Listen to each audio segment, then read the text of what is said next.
तो हम लोग देख रहे थे कि 1857 के विद्रोह के बाद अंग्रेजों ने कैसे कैसे परिवर्तन जो है किए। अब ये बात याद रखना है कि वो जो भी परिवर्तन करेंगे वो उनके लिए तो इस प्रकार से वो परिवर्तन होगा जिसका अल्टीमेट उद्देश्य ये होगा कि 1857 की तरह विद्रोह दोबारा फिर से ना हो, भारतीय लोगों का सहयोग, भारतीय लोगों का समर्थन मिलता रहे। इसलिए वो उसके लिए नए नए नियम कानून बनाएंगे और उस प्रकार से प्रशासन में, इस प्रकार से सेना में, अर्थव्यवस्था में वो परिवर्तन करेंगे। तो हम लोगों ने सैनिक परिवर्तन तो देख लिया था, अब देखते हैं हम लोग एडमिनिस्ट्रेटिव चेंजेस, प्रशासन में क्या क्या परिवर्तन किए गए। प्रशासन में जो भी परिवर्तन किए गए, mainly to incorporate Indians into administration, executive and legislation to gain their cooperation and to assure them and the world that positive changes are taking place। उनके प्रशासनिक परिवर्तन करने का उद्देश्य यह था कि वो भारतीय लोगों का सहयोग प्राप्त कर सके, भारतीय लोगों को प्रशासन में उनकी जो कार्यपालिका है, उनकी जो विधायिका है, न्यायपालिका है और सरकार के तमाम क्षेत्रों में धीरे धीरे भारतीयों को लाया जाए और उनकी मर्जी मुताबिक भारत में काम किया जाए और दुनिया को भी ये दिखाया जा सके कि 1857 के विद्रोह के बाद हमने सबक लिया है और जो शोषण का दौर इसके पहले चला था जिसमें हम लोगों ने भारतीयों को एक्सक्लूड रखा था अपने यहाँ शासन प्रशासन और विभिन्न प्रकार की गतिविधियों में, अब हम भारतीयों को शामिल कर रहे हैं। ऐसा करके वो भारतीय पढ़े लिखे वर्ग को भी ये दिखाना चाहते थे कि हम आपके प्रति संवेदनशील हैं और अगर आपके पास योग्य व्यक्ति हैं भारत में तो हम उन्हें अपने शासन प्रशासन में शामिल करेंगे। ये सारे उनके उद्देश्य थे प्रशासनिक क्षेत्रों में। अब उन्होंने अपने इन उद्देश्यों को कैसे पूरा किया, कैसे प्रशासन में उन्होंने नए नए परिवर्तन लाए, तो ये सारी चीजें हम पीछे पढ़ चुके हैं, ठीक है। जैसे गवर्नमेंट ऑफ इंडिया एक्ट 1858, इस एक्ट के द्वारा कंपनी के शासन को समाप्त किया गया, प्रशासन में बहुत बड़ा चेंज लाया। सीधे भारत पर अब ब्रिटिश क्राउन का शासन होगा, भारत की जनता ब्रिटिश की जनता होगी, ठीक है। इसके अलावा बंगाल रेंट एक्ट ला करके किसानों को थोड़े बड़े अधिकार दिए गए। इंडियन काउंसिल एक्ट के द्वारा अब जो भारत में विधान परिषद है, लेजिस्लेटिव काउंसिल है वायसरॉय की, उसमें भारतीय लोगों को शामिल किया जाने लगा। इंडियन हाई कोर्ट्स एक्ट में न्याय व्यवस्था में और ज्यादा सुधार के लिए जो छोटे छोटे कई अदालतें थी उन सबको खत्म करके हाई कोर्ट स्थापित किए गए। इंडियन सिविल सर्विस एक्ट के माध्यम से भारतीयों को भी सिविल सेवा में बैठने की इजाजत दी गई। इस प्रकार से प्रशासन में तमाम सुधार करके ये जताने की कोशिश की गई कि अब हम भारतीयों के प्रति संवेदनशील हैं और अब हम शासन प्रशासन में, विधायिका में, कार्यपालिका में भारतीय लोगों को भी शामिल करेंगे और उनकी मर्जी से अब भारत में शासन करेंगे, ठीक है। तो इस प्रकार से उन्होंने परिवर्तन किया। अब हम देखते हैं चेंजेस इन पब्लिक सर्विस, लोक सेवा, जो विभिन्न प्रकार की सरकारी सेवाएं कंपनी ने शुरू किया था भारत में, फिर जब ब्रिटिश गवर्नमेंट आई तो उसको कंटिन्यू करेगी। तो उसमें भी लोगों को, अभी इसके पहले भारतीय लोगों को चतुर्थ श्रेणी, प्यून लेवल का कर्मचारी, सेना में भी चतुर्थ श्रेणी के कर्मचारी तक उनको सीमित रखा गया था। लेकिन अब पब्लिक सर्विस एक्ट 1861 लाया गया था, उसमें कई सुधार किए गए, ठीक है, जिसमें कहा गया by any way British tried to keep Indians out from executive, legislature, judiciary and administration. अंग्रेजों का शुरू से यह प्रयास रहा कि भारत में शासन करने के लिए अंग्रेज ही उपयुक्त हैं, भारतीय लोगों को शासन प्रशासन में शामिल नहीं किया जाना चाहिए। इसलिए वो हमेशा ऐसी नीति बनाते रहे जिससे भारतीय लोगों को शासन प्रशासन, विधायिका, कार्यपालिका, न्यायपालिका से दूर रखा जा सके, क्योंकि वो भारतीयों को इस योग्य मानते ही नहीं थे। दूसरी बात, भारतीयों के अंडर अगर कोई चतुर्थ श्रेणी, तृतीय श्रेणी का यूरोपीय अधिकारी है और द्वितीय और फर्स्ट ग्रेड का कोई भारतीय अधिकारी है तो ये उनके लिए तौहीन की बात थी कि हम किसी भारतीय अधिकारी के अंडर में रह करके काम करेंगे। तो ये रेशियल इंफीरियरिटी को दर्शाने के लिए उन्होंने भारतीयों को कभी भी शासन प्रशासन में हिस्सेदारी नहीं दी। 1857 के विद्रोह के बाद भी जो परिवर्तन किया, वो परिवर्तन दिखाने के लिए था कि चलो ठीक है, अब सिविल सेवा में भारतीय लोग भी आ सकते हैं, लेकिन उसकी नियम व्यवस्था ऐसी कठोर थी कि उसमें भारतीय लोग आ ही नहीं पाते थे, ठीक है। तो देखते हैं, तो अंग्रेजों की नीति हमेशा ये रही है कि शासन प्रशासन से भारतीयों को हमेशा दूर रखा जाए, ठीक है। तो सम चेंजेस वर मेड, कुछ परिवर्तन जरूर किए गए, but they were not substantive, यानी वो तात्विक रूप से, रियल रूप से आत्मिक रूप से भारतीयों को वास्तव में शासन प्रशासन लाने का उनका उद्देश्य नहीं था। केवल भारतीयों और दुनिया को यह दिखाना था कि हम भारतीयों को भी शासन प्रशासन में शामिल कर रहे हैं। हाउ, उन्होंने ऐसे कैसे किया कि एक तरफ वो बोल रहे हैं कि हम इंडियन सिविल सर्विस में भारतीयों को लेंगे भी और साथ में वो नहीं भी ले रहे हैं, तो ये दोनों काम उन्होंने कैसे किया देखते हैं। Indians were allowed for ICS, ये जो इंडियन सिविल सर्विस एक्ट 1861 आया, इसमें भारतीयों को इंडियन सिविल सेवा के लिए तो उपयुक्त माना, बोले आप बैठ सकते हैं इस परीक्षा में, आप भी इसके योग्य हैं। But European pattern of exam, लेकिन उसके एग्जाम का पैटर्न क्या था, पूरा यूरोपीय पद्धति में उसका पैटर्न था। उसमें ग्रीक लैटिन लिटरेचर्स पढ़ने पड़ते थे, वो भी क्लासिकल ग्रीक और लिटरेचर, ठीक है। एग्जाम लंदन में होते थे, मीडियम अंग्रेजी हुआ करता था, एज लिमिट बहुत कम रखी जाती थी, मैक्सिमम एज बहुत कम रखी जाती थी। ऐसे तमाम बंधन जो है वो डाल दिए गए, ठीक है। जैसे आज ही भारत में कहा जाए कि सारे बच्चे सिविल सेवा की परीक्षा देंगे लेकिन सबके लिए केवल अंग्रेजी माध्यम होगा, तो ये भेदभाव हो गया एक प्रकार से, ठीक है। तो इस प्रकार से कोशिश ये की जा रही थी कि शिकायत का मौका भी न दिया जाए और उनको भर्ती भी ना किया जाए, ऐसी व्यवस्था बना दी गई, ठीक है। आज भी यूपीएससी का पैटर्न काफी हद तक ऐसा ही है। जो प्रीलिम्स का एग्जाम होता है यूपीएससी, वो सिलेक्शन का एग्जाम नहीं है, रिजेक्शन का एग्जाम है। आपको ये बात याद रखनी है। वो एग्जाम लोगों को सेलेक्ट करने के लिए नहीं किया जाता, लोगों को रिजेक्ट करने के लिए किया जाता है। आप देखिए, ऑन एन एवरेज यदि मैं बात करूं कि 1000 पद निकलता है, उसमें 10 लाख लोग फॉर्म भरते हैं, 7 से 8 लाख लोग प्रीलिम्स का एग्जाम देते हैं, और सेलेक्ट कितने होते हैं, प्रीलिम्स क्वालिफाई करने वाले लोग कितने होते हैं, 1000 का 15 गुना, माने 15,000। तो 7 से 8 लाख लोगों में 15,000 लोग सिलेक्ट हुए और ज्यादा से ज्यादा रिजेक्ट हो गए। तो रिजेक्शन का अनुपात ज्यादा है कि सिलेक्शन का, रिजेक्शन का ऑब्वियसली, ठीक है। लगभग 10 से 12% लोग ही, 15% लोग ही जो है सेलेक्ट होते हैं और 80-85% लोग रिजेक्ट हो जाते हैं। तो प्रीलिम्स का एग्जाम रिजेक्शन का एग्जाम है, सिलेक्शन का नहीं है, ठीक। यही नीति अंग्रेज लोग भी अपनाते थे कि ये हम आपको रिजेक्शन के लिए ये सारी व्यवस्था बना रहे हैं, सिलेक्शन के लिए नहीं। आप में दम हो तो सिलेक्ट होकर दिखा दो। यूपीएससी भी यही कहती है कि बेटा हम एग्जाम ले रहे हैं तुम्हें रिजेक्ट करने के लिए, तुम्हारे में दम है तो सिलेक्ट होकर दिखा दो। जिनमें दम होता है, टॉप के 15,000 लोग सिलेक्ट हो जाते हैं, ठीक है। तो यही व्यवस्था अंग्रेजों ने की थी कि हम आपको ये दिखाएंगे दुनिया को और आपको कि आपके लिए एग्जाम खुले हुए हैं, आपके लिए व्यवस्था खुली हुई है, ठीक है। लेकिन जब आप आना चाहोगे तो आ नहीं पाओगे, क्योंकि हमने व्यवस्था ऐसी बना रखी है, ठीक है। इसके अलावा difficult and alien subject were compulsory, भारतीय लोगों के लिए विदेशी विषय, ग्रीक लिटरेचर हमारे लिए क्या महत्व का था, लैटिन लिटरेचर, इंग्लिश लिटरेचर, ऐसे विदेशी विषय जिनका हमें ज्ञान नहीं था, जिनको हमने कभी पढ़ा लिखा नहीं था, वो विषय हमारे लिए कंपल्सरी बनाए थे। अब चूंकि वो विषय हमने कभी पढ़े नहीं है, तो हमारे लिए जो परीक्षा को पास करना होगा वो बहुत ज्यादा कठिन होगा। मैक्सिमम एज 23 साल रखा गया था 1859 में, मैक्सिमम, मिनिमम की बात नहीं हो रही।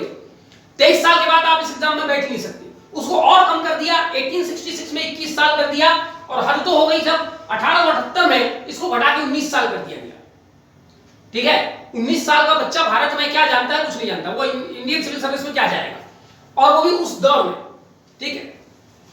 चलिए अच्छा, इसके बावजूद भी भारत में गट्स वाले लोग थे, और इतनी सब परेशानी और इतना सब भेदभाव होने के बावजूद, रिजेक्शन का एग्जाम होने के बावजूद, कुछ लोग सेलेक्ट होकर के भारत के लोग दिखाए, ठीक है। जैसे कि पहले इंडियन आईसीएस बने थे सत्येंद्रनाथ टैगोर, जो कि मैं गलत लिख दिया हूं, यहां पर डेट थोड़ा सुधार लेंगे, 1863 में इंडियन सिविल सर्विस में इनका सिलेक्शन हुआ, ठीक है। उसके बाद फिर अरविंदो घोष, आरसी दत्त और भी कई लोग जो है इसमें आगे सेलेक्ट होंगे, तो कई लोग सेलेक्ट होकर के दिखाएंगे। तो भले एग्जाम रिजेक्शन का है, ठीक है, लेकिन हमें गट्स होगा तो हम सेलेक्ट होकर दिखाएंगे। यही गट्स आज भी चाहिए यूपीएससी के लिए, ठीक है। तो अगली बात देखते हैं। इतनी सब विघ्न बाधा थी, इतनी सारी परेशानी थी। पहली बात तो ये कि कोई भारतीय इसमें सेलेक्ट हो ना सके, ये पूरी व्यवस्था की गई थी, ठीक। क्योंकि अगर वो दिल से चाहते कि भारतीय लोग सेलेक्ट हो, तो उसमें कुछ भारतीय भाषा, भारतीय जो विषय है उनको भी रखा जाता। तो इससे पता चलता है कि वो दिल से नहीं चाहते थे, एग्जाम पैटर्न ऐसा बनाया था कि वो सेलेक्ट ही ना हो पाए। दूसरी बात, यदि कोई सिलेक्ट हो भी जाता selected in non habitable and resourceless places. मान लो कोई सिलेक्ट हो भी जाता था, उसको दूर दराज के इलाके में जहां पर रिसोर्सेज भी पर्याप्त नहीं है, वो जगह रहने लायक भी नहीं है, ऐसे जगहों में उनकी नियुक्ति कर दी जाती थी। ठीक है। Wise and difficult service condition. अंग्रेज जो आईसीएस बनते थे और भारतीय जो आईसीएस बनते थे, उनकी तुलना में भारतीय लोगों के लिए डिफिकल्ट टास्क दिए जाते थे करने के लिए, उनके साथ भेदभाव किया जाता था। ठीक है। उनके अच्छे कार्यों को भी सराहा नहीं जाता था। ऐसे तमाम प्रकार की व्यवस्था, ताकि अगर तुम सेलेक्ट हो भी जाओ बाई एनी वे तो परेशान होकर ये नौकरी छोड़ दो। ठीक है। Forced to serve imperial interest. इसी के साथ उनको ये मजबूर किया जाता था कि वो भारतीयों के पक्ष में भारतीय संवेदनशीलता के साथ काम ना करें। अंग्रेज जो आदेश देते हैं, चाहे वो भारतीयों के खिलाफ हो चाहे ना हो, आपको वैसा ही करना है जैसा जिससे अंग्रेजों का हित हो। उनको भारतीय हितों से कोई पड़ी नहीं थी। कई बार जो भारतीय लोग सिलेक्ट हो गए थे, जैसे सुनीता बनर्जी, उनको लगा कि ये तो बड़ी मजबूरी की नौकरी है, यहां पर आत्मा को गिरवी रख के काम करना पड़ता है, यहां पर भारतीय लोगों का हमें शोषण करना पड़ेगा, हम जिन लोगों के लिए सिलेक्ट होके आए हैं हमें अल्टीमेट उन्हीं का शोषण करना है। तो ये तमाम परिस्थितियां मेंटेन रखी थी। इसलिए जो पहले आईसीएस थे भारत से, सुरेंद्रनाथ टैगोर या सुरेंद्रनाथ बैनर्जी या सुरेंद्रनाथ ठाकुर, तीनों एक ही हैं, 1863 में सिलेक्ट हुए थे। बामुश्किल 5 साल काम कर पाए और 68 में जाकर के उन्होंने रिजाइन कर दिया, क्योंकि उनको इतना मजबूर कर दिया गया था। ठीक है। इसके बाद जो अरविंदो घोष है, उन्होंने भी रिजाइन कर दिया था। सुभाष चंद्र बोस क्वालिफाई हो गए थे, लेकिन वो ज्वाइन ही नहीं किए थे। तो कुल मिलाकर के कोई भी भारतीय आईसीएस में जा नहीं पाया था। कुछ जा पाए तो वो तो 4-5 साल से ज्यादा टिक नहीं पाए। तो इस प्रकार से अब आप बताइए कि ये जो पूरी व्यवस्था इंडियन सिविल सर्विस एक्ट 1861 में जो की गई थी, वो भारतीयों को इंडियन सिविल सर्विस में लेने के लिए किया गया था कि ना लेने के लिए किया गया था। ठीक है। Overall European supremacy was maintain. कुल मिलाकर के, क्योंकि आईसीएस उस समय बड़ा अधिकारी होता था और अंग्रेज भारतीयों को इस योग समझते ही नहीं थे, तो कुल मिलाकर उनका प्रयास यह था कि इंडियन सिविल सर्विस में किसी भी प्रकार से भारतीय ना आए और यूरोपीय लोग ही इस पद में बने रहे, यूरोपीय लोगों की सर्वोच्चता बनी रहे। क्योंकि उनको यह भी तो दिखानी थी कि by racially, by intellectual, by decision making, by attitude we are superior and you are inferior. लेकिन अगर हमारे लोग ही आईसीएस में सेलेक्ट हो जाते तो ये जो भ्रम पहले से बना आ रहा था कि हम इंफीरियर हैं तुम सुपीरियर, वो टूट जाता। तो उस सुपीरियरिटी को भी मेंटेन रखनी थी, इसलिए जानबूझ करके ये सारा पैटर्न ऐसा बनाया गया था। ठीक है। कि दिखाने में ऐसा लगता था कि हम तो भारतीय लोगों के लिए बड़े संवेदनशील हैं और उच्च पदों में भी हम भारतीयों को लेने वाले हैं, लेकिन लेते नहीं थे। जो आ जाते थे उनको इतना परेशान किया जाता था कि वो बेचारे चले जाते थे। ठीक है। ये ठीक वैसे ही जैसे आज हम लोग कहते हैं लोकतंत्र है। कोई भी आदमी, सामान्य से सामान्य आदमी उठ करके प्रधानमंत्री बन सकता है, नेता बन सकता है, अभिनेता बन सकता है, उद्योगपति बन सकता है, कुछ भी बन सकता है। मेरिटोक्रेसी का एज है डेमोक्रेसी में, ऐसा माना जाता है।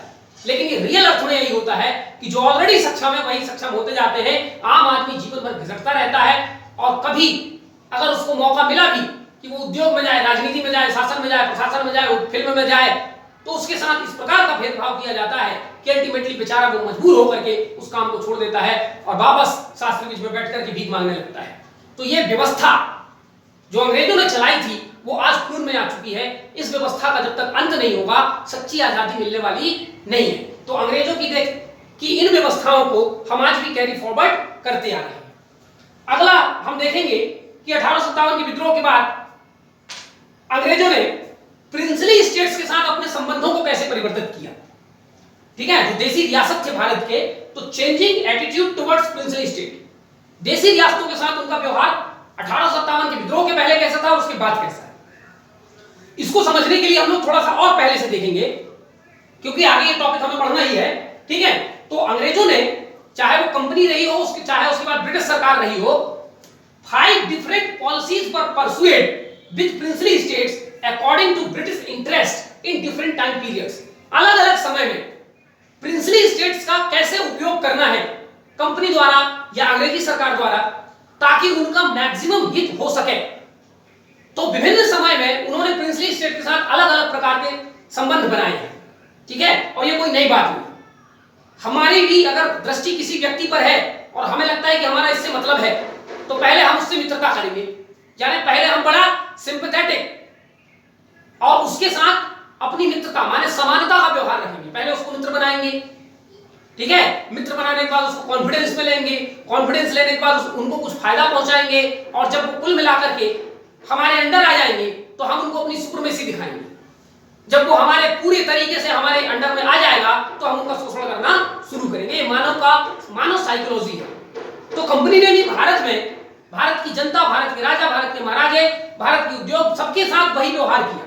तो अभी हम बात कर रहे हैं प्रिंसली स्टेट्स के साथ उन्होंने कैसा व्यवहार किया, ठीक है। तो मैं आगे बताऊंगा। एक अंग्रेज ने एक किताब लिखी है, उस किताब के आधार पर, उस किताब का नाम मैं अभी बता दूंगा नेक्स्ट वीडियो में, उस किताब के आधार पर अंग्रेजों ने भारत के साथ जो भारत के जो रियासतें थी उनके साथ 5 अलग अलग तरीके का व्यवहार अलग अलग समय में किया है। पहले व्यवहार को कहते हैं policy of equality with Indian states.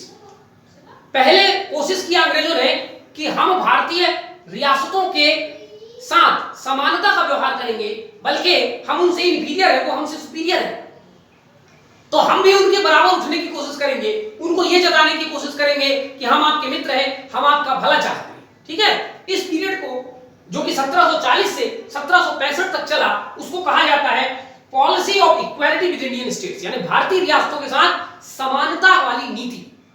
अब ये समानता वाली नीति लाने का कारण क्या था? क्योंकि पहले 1757 और सही अर्थों में देखा जाए तो 1765 बक्सर के युद्ध के पहले तक अंग्रेज भारत में प्योरली व्यावसायिक कंपनी थी, एक व्यापारिक कंपनी थी। उसका उद्देश्य व्यापार करके मुनाफा कमाना था। वो यहां राजनीतिक उद्देश्य के लिए या लड़ाई झगड़ा करके शक्ति प्राप्त करने एक्चुअली में नहीं आई थी। वो तो मौका मिला तो उसने वैसा कर दिया। तो उसका प्राइमरी उद्देश्य था अपने व्यापार में बढ़ोतरी, और वो व्यापार में बढ़ोतरी जब भारत में करने आई तो 1600 में आई थी, लेकिन बाद में 1740 के बाद और भी यूरोप के कई देश के आ चुके थे, फ्रांस के, पुर्तगाली, डच वगैरह आ चुके थे। उनमें से ब्रिटेन के लिए सबसे बड़ा चैलेंज था फ्रांस, और एंग्लो फ्रेंच राइवलरी, भारत में अंग्रेज और फ्रांसीसियों के बीच में शत्रुता चल रही थी, क्योंकि फ्रांसीसी चाहते थे हम भारत में ज्यादा से ज्यादा व्यापार हम करें, ब्रिटिश वाले चाहते थे हम करें, तो दोनों में राइवलरी आती। इस राइवलरी में अंग्रेज विजयी हो और भारत में अंग्रेजों पर ही आगे राज हो सके, इसलिए जरूरी था कि वो भारत के जो देसी राजा महाराजे थे उनके साथ मित्रता का व्यवहार करें, उनको अपने कॉन्फिडेंस में लें, उनको ये जताएं कि आपके राज्य में हमारे व्यापार करने से आपको फायदा है। और शुरू में ऐसा था भी, जिन रियासतों में अंग्रेज लोग जाके व्यापार करते थे तो वहां से कपास खरीदते थे, कपास से बना हुआ सूती वस्त्र खरीदते थे, काली मिर्च खरीदते थे, हैंडीक्राफ्ट खरीदते थे, अच्छी कीमत में खरीदते थे। तो उस रियासत के लोगों को जो उद्योग धंधा करते थे, कृषि करते थे, उनको बड़ा फायदा होता था। तो देसी राजाओं को ये लगा कि वास्तव में जो ब्रिटिश की ईस्ट इंडिया कंपनी वो हमारे लिए फायदेमंद है। तो पहले देखिए कैसे कॉन्फिडेंस में लिया, उनके बराबरी में आने की कोशिश की, ठीक है। लेकिन उनके पीछे उनका जो कारण था कि क्यों उन्होंने बराबरी का व्यवहार किया, तो उसका कारण पहला था एंग्लो फ्रेंच राइवलरी। अंग्रेजी और फ्रांसीसियों का जो झड़प था, उस झड़प में अंग्रेज विजयी होना चाहते थे और बिना भारतीय राजा महाराजाओं की मदद लिए यह संभव नहीं था। क्योंकि हमने देखा है कि ड्यूप्ले, जो कि फ्रांस का फ्रांसीसी गवर्नर था भारत में, वो बड़ा एग्रेसिव था और भारतीय राजाओं महाराजाओं के साथ साठगांठ करके अपनी मित्रता बढ़ा रहा था। अंग्रेजों को डर लगा कि अगर ड्यूप्ले सक्सेसफुल हो गया तो हम तो कहीं के नहीं रह जाएंगे, इसलिए इन्होंने हमारे भारतीय राजा महाराजाओं के साथ बराबरी का व्यवहार किया, उनको मान सम्मान दिया, ठीक है, योर हाइनेस महाराजा जी, और तमाम प्रकार के गिफ्ट, तमाम प्रकार की उनको जो बेनिफिट्स हैं वो देते रहे।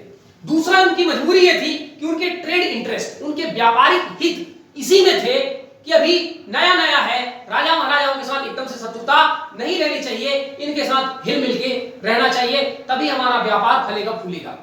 और तीसरा गुड इंप्रेशन, तीसरी बात ये कि वो हमारे राजा महाराजा को ये दिखाने चाहते थे कि फ्रांसीसी हरामखोर है, हम तो बड़े अच्छे लोग हैं, हम आपकी सेना से भी मदद करेंगे, पैसा से भी मदद करेंगे, व्यापार भी करेंगे और इससे आपको लाभ भी होगा, हम आपको गिफ्ट भी देंगे, हम आपको सम्मान भी करेंगे, हम आपकी मर्जी के बिना कुछ नहीं करेंगे। ऐसे तमाम गुड इंप्रेशन को शो करने के लिए उन्होंने जो पहली पॉलिसी भारतीय रियासतों के साथ लाई वो थी इक्वालिटी की पॉलिसी, ठीक है। और ये उन्होंने लाया, ऐसा नहीं है, ये ह्यूमन साइकोलॉजी है, मैं आपको बता रहा हूं, ठीक है।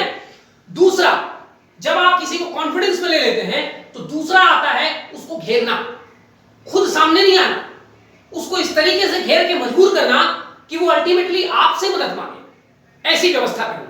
इस प्रकार की व्यवस्था कहते हैं पॉलिसी ऑफ रिंग फेंस। ठीक है, घेरा बना करके उसको चारों तरफ से घेर लेने की नीति। तो रिंग बनाना एक, ठीक है, और घेर लेना चारों तरफ से, उसको इतना मजबूर कर देना। तो जो पॉलिसी ऑफ रिंग फेंस है प्रिंसली स्टेट्स के साथ जो अंग्रेजों ने किया, वो 1765 से शुरू होता है 1813। ये टाइम पीरियड और ये पॉलिसी आपको बहुत इंपॉर्टेंट है, याद रखनी है।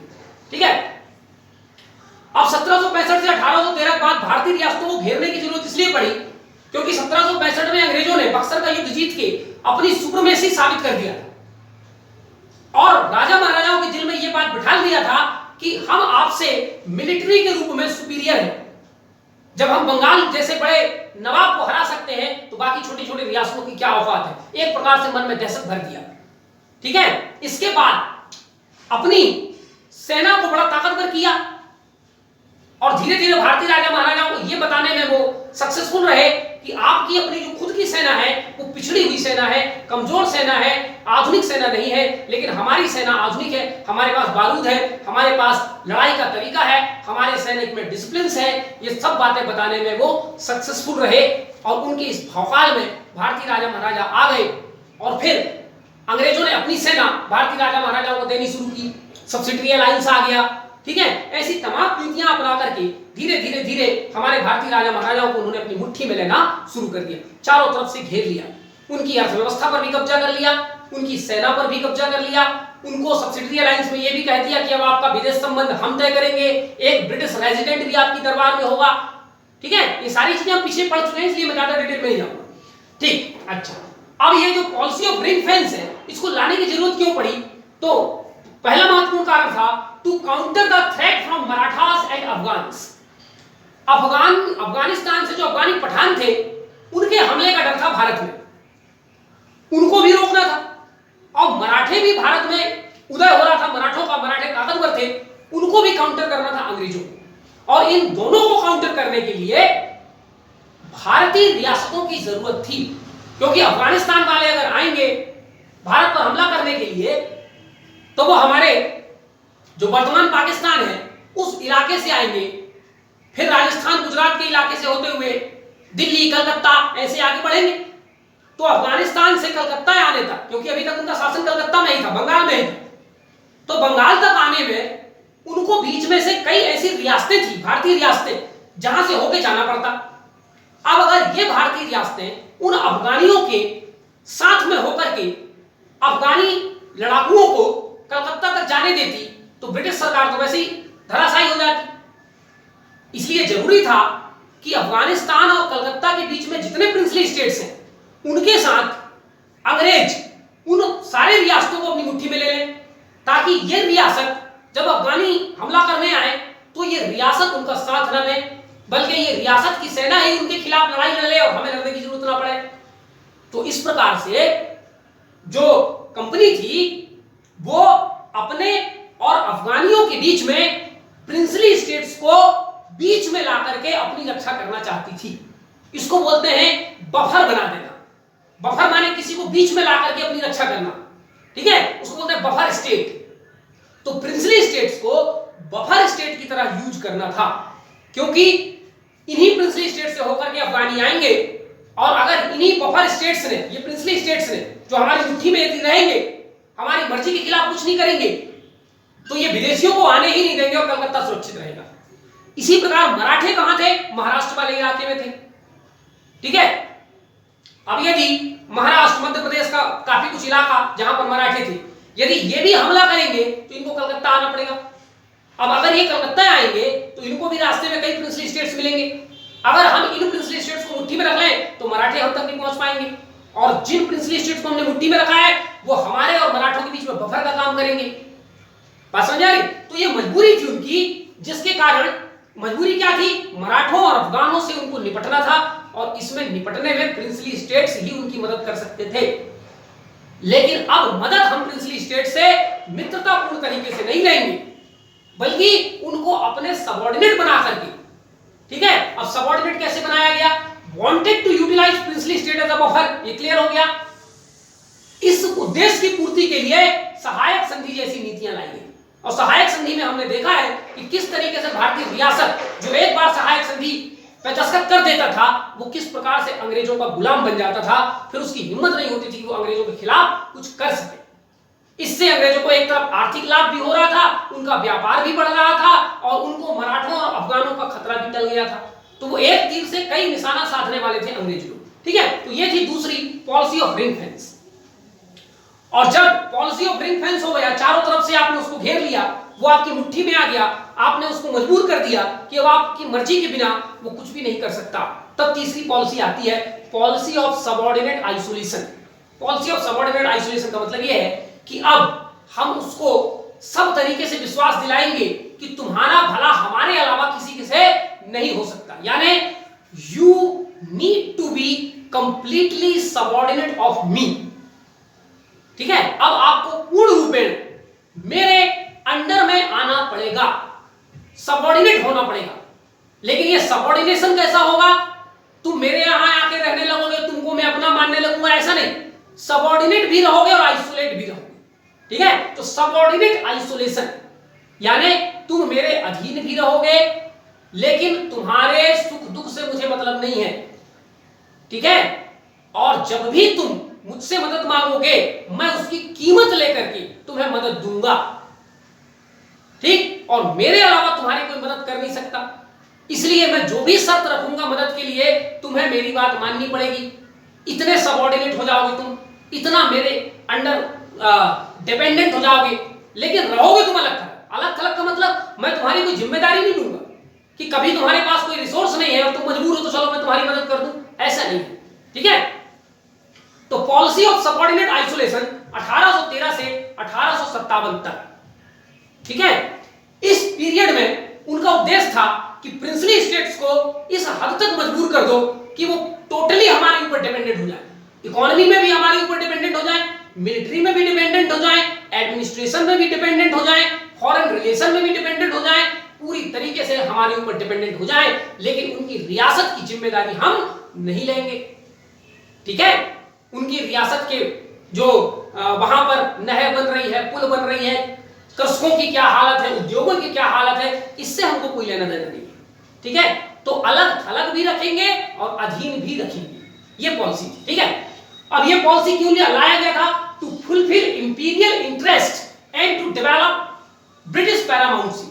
इसका कारण यह था कि 1813 आते आते तक पूरे यूरोप में पूंजीवाद की लहर आ चुकी थी और जो ब्रिटेन के बड़े बड़े पूंजीपति थे वो ये चाहते थे कि भारत में हमको भी व्यापार करने की आजादी मिले, फ्री मार्केट का कॉन्सेप्ट आ चुका था। ठीक है, ऊपर से ब्रिटिश गवर्नमेंट का दबाव था कंपनी पर कि ज्यादा से ज्यादा प्रॉफिट कमा करके हमको दो।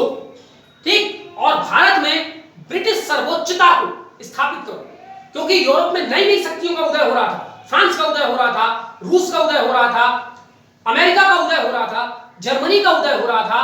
तो ब्रिटेन ये नहीं चाहता था कि हमारी जो सर्वोच्चता है, हमारी जो सुप्रीमेसी है, वो किसी प्रकार से कम हो।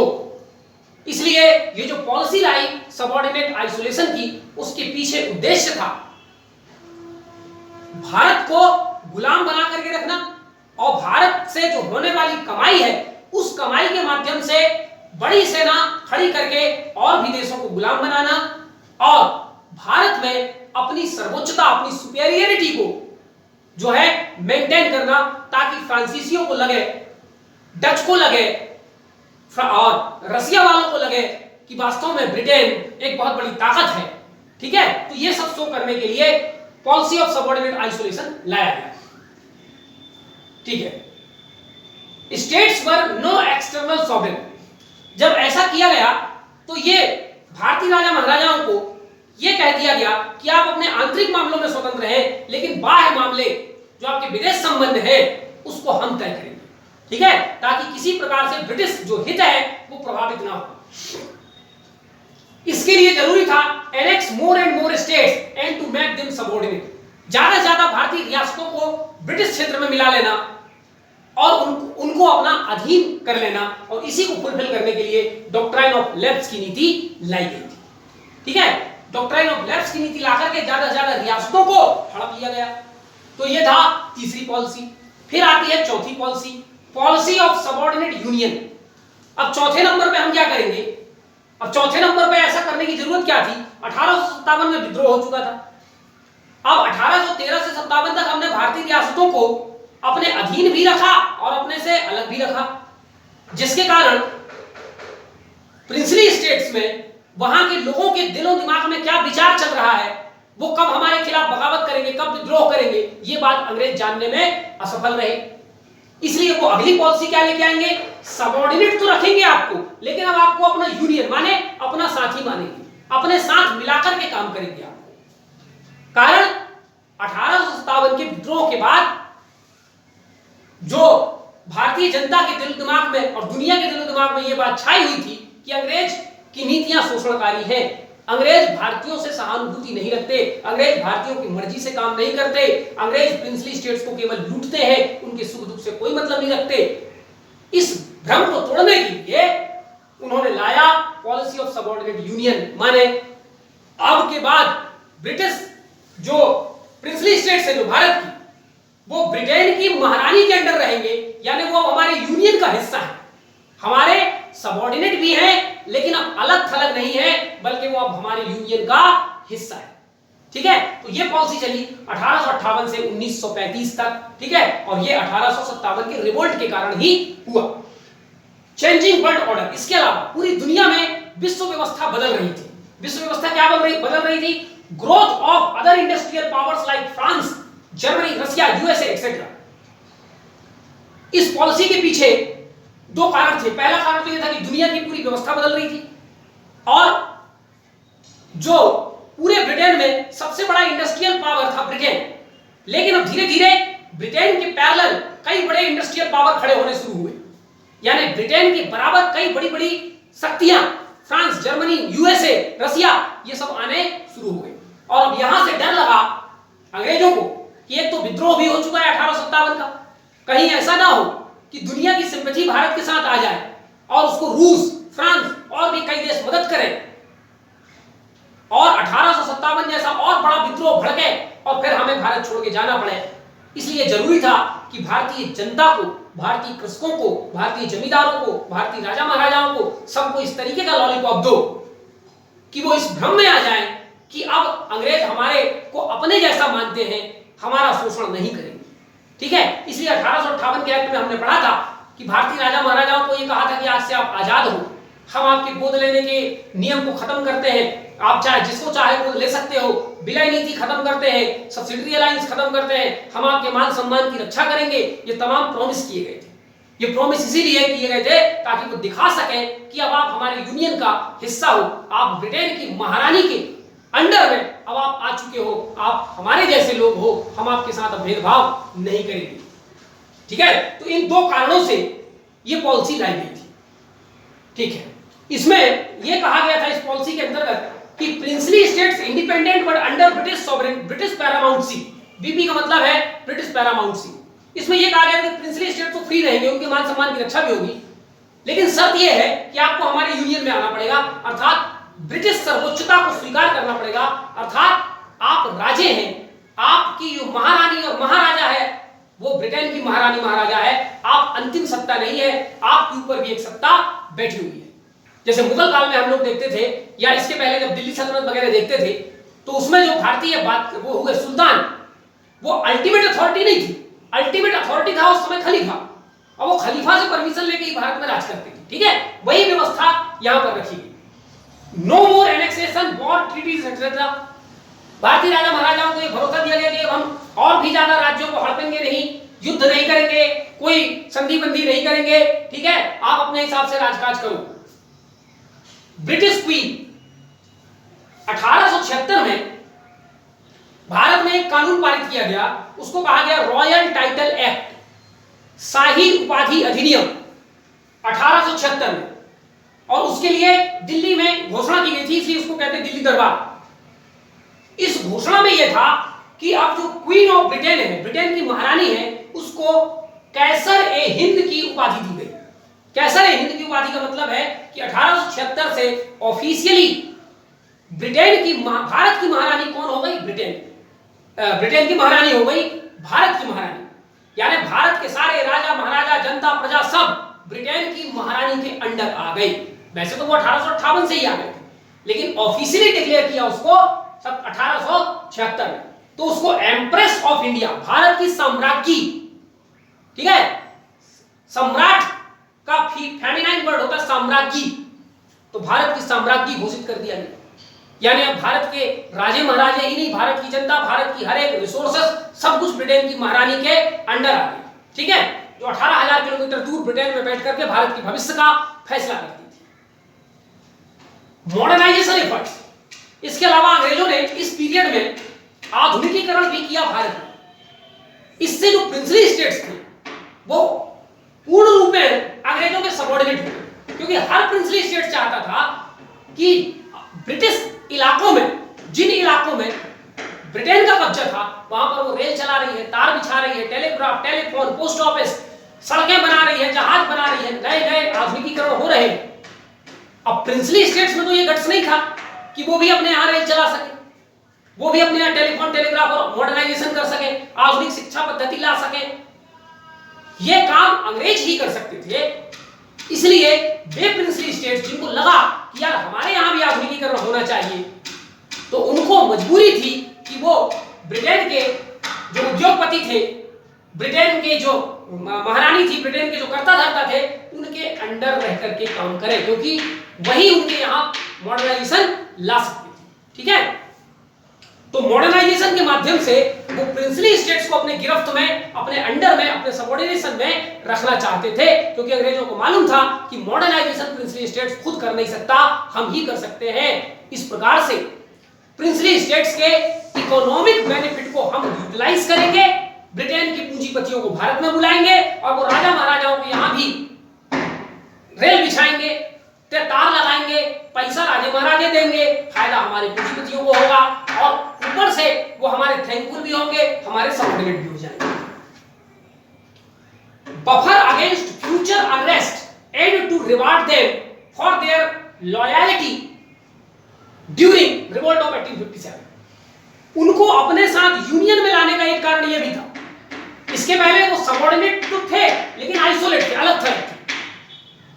उनको अपने साथ लाने के पीछे का कारण यह था कि वो ये चाहते थे कि इन राजाओं महाराजाओं के साथ अगर हम दोस्ती का व्यवहार करेंगे, जैसा कि 1857 के विद्रोह में देखा गया था कि अगर भारतीय राजे महाराजे अंग्रेजों का साथ नहीं देते तो 1857 में ही अंग्रेजों की हार हो जाती। इसलिए प्रिंसली स्टेट्स का महत्व अंग्रेज जानते थे। इसलिए अंग्रेज चाहते थे कि इन प्रिंसली स्टेट्स को हम एक बफर की तरह उपयोग करें। बफर माने भारत की आम जनता और ब्रिटेन के जो शासक हैं उनके बीच में प्रिंसली स्टेट्स को रखें, क्योंकि ताकि दोबारा जब कभी भविष्य में दंगा हो तो जिस प्रकार 1857 के विद्रोह में इन प्रिंसली स्टेट्स ने हमारी मदद की है, उसी प्रकार आगे के भविष्य में भी ये हमारी मदद करे और इस प्रकार से मदद करे कि 1857 का विद्रोह तो हो गया, दूसरा कोई ऐसा विद्रोह शुरू ही ना हो पाए।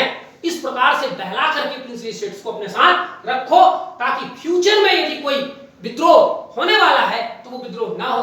Point number 1। पॉइंट नंबर 2, जिन राजा महाराजाओं ने अंग्रेजों का साथ दिया था उनको उन्होंने अपने यूनियन में शामिल कर लिया, उनके यहां आधुनिकीकरण करने लगे, उनको अपने जैसा मानने लगे, उनकी इंडिपेंडेंस का भरोसा दिया, उनके मान सम्मान की रक्षा का भरोसा दिया। ये एक प्रकार से उन प्रिंसली स्टेट्स को ये पुरस्कार भी था कि आपने हमारे प्रति लॉयल्टी दिखाई, 1857 के विद्रोह में हमारा साथ दिया। इससे वो प्रिंसली स्टेट्स जो अंग्रेजों का साथ नहीं दिए थे 1857 के विद्रोह में, वो भी जब देखे कि यार हमारे साथ तो ये सब कुछ नहीं किया जा रहा है, तो वो भी अंग्रेजों से आकर यहां जोड़ के माफी मांग लिए और वो भी इनके अंडर में आ गए। ठीक है, तो ये सारी पॉलिसी क्यों चल रही थी, उसके क्या मतलब थे, ये समझ। फिर लॉर्ड कर्जन आते हैं 1899 से 1905 में, और लॉर्ड कर्जन ने साफ तौर पे डिक्लेयर कर दिया कि जो प्रिंसली स्टेट्स हैं are agents of British crown, यानी अब प्रिंसली स्टेट्स ब्रिटिश इंडिपेंडेंट नहीं है। इसके पहले तक तो टेक्निकली ये कहा जाता था आप इंडिपेंडेंट हैं, ठीक है, लेकिन 1876 में रॉयल टाइटल एक्ट के माध्यम से कह दिया गया कि आप ब्रिटेन की महारानी के अंडर हैं और 1889 से 99 से 1905 का जो पीरियड था लॉर्ड कर्जन का, उसमें यह साफ तौर पर कह दिया गया कि प्रिंसली स्टेट्स कोई इंडिपेंडेंट स्टेट नहीं है, हम उनके आंतरिक मामलों में दखल देंगे, हम उनके बाह्य मामलों में दखल देंगे, क्योंकि वो ब्रिटेन की महारानी के अंडर है। वो अपने आप को एक इंडिपेंडेंट राजा ना समझे, वो एजेंट है ब्रिटेन की महारानी की। तो अगर आप एजेंट के रूप में काम करना पसंद करते हो तो ठीक है, नहीं तो तुम्हारे पास कोई चॉइस नहीं। ठीक है। Cordial cooperation after 1905 to counter revolutionary movement in India. अब 1905 में बंगाल विभाजन हुआ, हम आगे पढ़ेंगे। और बंगाल का विभाजन होने के बाद से ही भारत में क्रांतिकारी आंदोलन का दौर शुरू हुआ, जिसमें भगत सिंह, लाला हरदयाल, ठीक है, सुखदेव, राजगुरु, चंद्रशेखर आजाद, ऐसे क्रांतिकारी लोग भारत में हुए, जो अंग्रेजों से सीधे तौर पर लोहा लेते थे। ठीक है, उनके साथ हिंसा होती थी, ये अंग्रेजों को मारते थे, बम फोड़ते थे, गोली मारते थे। धीरे धीरे अंग्रेजी सरकार इससे परेशान होने लगी, इस प्रकार की घटनाओं से परेशान होने लगी। तो इस प्रकार के जो विद्रोही थे, एक प्रकार से जो क्रांतिकारी थे भारत की, उनको प्रिंसली स्टेट्स का सहयोग ना मिले, क्योंकि क्रांतिकारी ये सब करेंगे तो उसके लिए उनको पैसा चाहिए, मदद चाहिए, ठीक है, संरक्षण चाहिए। तो प्रिंसली स्टेट्स का हृदय ना पसीजे उनके लिए। इसलिए अंग्रेजों ने 1905 के बाद अपनी पॉलिसी में थोड़ा सा चेंज लाया और अब कॉर्डियल कॉपरेशन शुरू किया। किसके साथ? भारतीय रियासतों के साथ। माने उनको और ज्यादा विश्वास में लिया, उनके और ज्यादा हितों की पूर्ति की। ठीक है, कि आप अगर इन विद्रोहियों की मदद करोगे तो उसके रिजल्ट ठीक नहीं होंगे। ठीक है, इसलिए हम आपके साथ झुक करके बराबरी के साथ आपके साथ काम कर रहे हैं, और जो कुछ हम आपको दे रहे हैं उसको स्वीकार करो।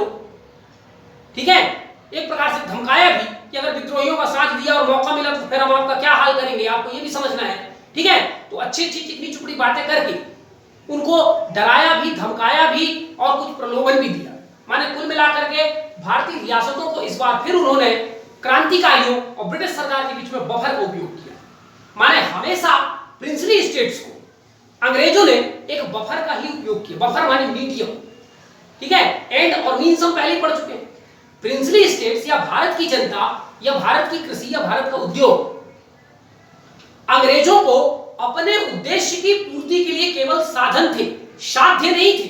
साध्य था मुनाफा, साध्य था उनका हित। बाकी वो हमारे यहाँ के रिसोर्सेस को, प्रिंसली स्टेट को, सबको मींस की तरह यूज करते थे, एंड की तरह यूज नहीं करते थे। ठीक है, 1921 में चैंबर ऑफ प्रिंसेस, भारतीय राजा महाराजाओं को मिलाकर अंग्रेजों ने एक संगठन बनाया। उस संगठन का नाम रखा गया चैंबर ऑफ प्रिंसेस। हिंदी में उसको बोलते थे नरेंद्र मंडल। ठीक है, प्रिंसेस माने राजकुमार, और राजकुमारों को टेक्निकल भाषा में बोला जाता है नरेंद्र या राजकुमार, ये सब ऐसा नाम दिया जाता है। ठीक है, तो राजकुमारों की सभा, उसको नाम दिया गया नरेंद्र मंडल। ठीक, इस नरेंद्र मंडल को 1921 में स्थापित किया गया था, और ये एक एडवाइजरी बॉडी थी। एडवाइजरी बॉडी थी जिसमें राजा महाराजा के प्रतिनिधि लोग शामिल होते थे, राजा महाराजा भी शामिल होते थे। ठीक है, और ये समय समय पर मीटिंग करते थे और ये सलाह देते थे ब्रिटिश सरकार को कि प्रिंसली स्टेट्स और ब्रिटिश सरकार के बीच में कैसे संबंध होने चाहिए। उसको एडवाइस करने के लिए ये लगा जो है बनाया गया था। ठीक, 1927 में बटलर कमेटी, अंग्रेजों ने बटलर कमेटी बिठा ली थी 1927 में, और इसका भी उद्देश्य वही था जो ऊपर था। क्या? To examine the nature of relationship between the government of India and princely states. यही पता लगाना था कि भारत की जो रियासतें हैं और जो ब्रिटेन की सरकार है और जो भारत में काम कर रही है, जिसको गवर्नमेंट ऑफ इंडिया कहते हैं, उनके बीच में कैसा व्यवहार होना चाहिए। बराबरी का व्यवहार हो, ठीक है, या आइसोलेशन का व्यवहार हो, या सबऑर्डिनेशन का व्यवहार हो। ठीक है, कैसा व्यवहार होना चाहिए, इसके लिए कमिटी में। तो ये था पॉलिसी ऑफ सबऑर्डिनेट यूनियन। ठीक है, तो 1857 के बाद जो 1858 में ये पॉलिसीज आई, उसमें कुल मिलाकर के अंग्रेजों का उद्देश्य प्रिंसली स्टेट्स को कंप्लीटली अपने अंडर रख करके, अपने साथ रख करके ये भरोसा दिलाना था कि हम आपके साथ हैं। लेकिन असली पर्पस ये था कि अब हम आपको अपने साथ ले लिए हैं, यानी अब आपके राज्य में, आपके रियासत में क्या हो रहा है वो सब हमको पता रहेगा, और आप हमारी ओर से उन समस्याओं को दूर करने की कोशिश करेंगे। अर्थात 1857 के बाद भारत में कहीं कोई दंगा, कहीं कोई विद्रोह, कहीं कोई असंतोष है, तो उसकी आंच प्रिंसली स्टेट्स हम तक नहीं आने दें। ये उद्देश्य था पॉलिसी ऑफ सबऑर्डिनेट यूनियन का। उसके बाद आती है पॉलिसी ऑफ इक्वल फेडरेशन 1935 से 1947। इक्वल फेडरेशन माने अब आज के बाद आप ठीक वैसे ही हो जैसे हमारे और भी राज्य हैं। आपको ध्यान रखना है कि भारत में लगभग 60 से 70% इलाकों पर अंग्रेजों का कब्जा था और अंग्रेजों ने उसे ब्रिटिश इंडिया कहते थे या गवर्नमेंट ऑफ इंडिया कहते थे और उस पूरे 60-70% इलाके में शासन करने के लिए उन्होंने अपने ब्रिटिश प्रांत बनाए थे। ठीक है, Bengal presidency, Calcutta presidency, Madras presidency, फिर कई प्रांत बनाए थे, आगरा प्रांत, पंजाब प्रांत, सिंध प्रांत, नॉर्थ वेस्ट प्रांत, ऐसे कई प्रांत बनाए थे। ठीक, उसके अलावा भारतीय राजा महाराजे थे। तो 1935 के बाद उन्होंने कहा कि हमारी नजर में हमारे अपने प्रांतों का, अर्थात जो आगरा का महत्व है, जो पंजाब का महत्व है, जो कलकत्ता का महत्व है, जो मद्रास का महत्व है, वही महत्व हमारे लिए राजा महाराजाओं के रियासतों का भी है। ठीक, तो चलिए अंग्रेजों की प्रांत और राजा महाराजाओं के जो राज्य हैं वो दोनों मिलकर के फेडरेशन बनाते हैं। क्या बनाते हैं? एक संघ बनाते हैं। और संघ का क्या मतलब होता है, हम लोग इंडियन पॉलिटी में पढ़ चुके हैं। अर्थात कुछ अधिकार हमारे पास होंगे, कुछ आपके पास होंगे। आपके पास जो अधिकार होंगे उसमें आप फ्री रहेंगे, हमारे पास जो अधिकार है वो हमारे पास रहेंगे। भारत एक फेडरेशन है ना, जिसमें सेंट्रल लिस्ट और स्टेट लिस्ट और कंकरेंट लिस्ट वगैरह होती है, जिसमें लिखित रूप से ये तय होता है कि किसके पास कौन से विषय का अधिकार होगा, उसको बोलते हैं फेडरेशन। तो ये और चाल थी